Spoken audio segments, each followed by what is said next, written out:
The Prime Minister, Dr. Keith Rowley, believes the upcoming Procurement Bill could give the construction industry a much-needed shake-up.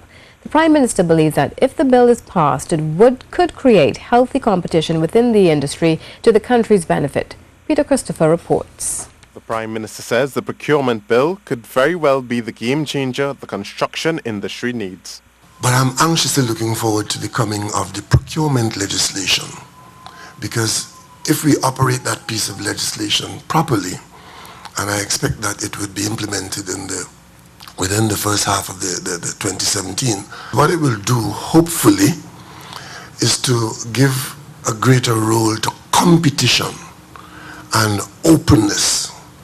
And if we do that, then we should have an outcome of a greater value for money, and we're hoping to get more done with the limited resources that we have available to us. The Prime Minister said the current tendering process allows certain levels of price gouging. He drew the example of a recent case where ministry was charged exorbitant fees for emergency work. He said with the new bill, this could alleviate such excessive prices. Now, if there's competition and the procurement processes are at work, then that kind of thing ought to be eliminated from the process. And those who engage in awarding contracts would also now be bound by the conditions of the procurement legislation.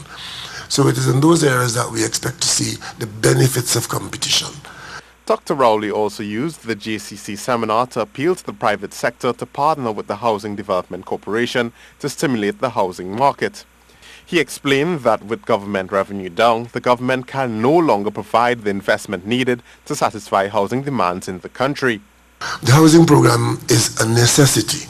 There are tens of thousands of people who are looking towards the state effort to access the housing arrangements, and the government's policy is to try to continue to expand the housing stock.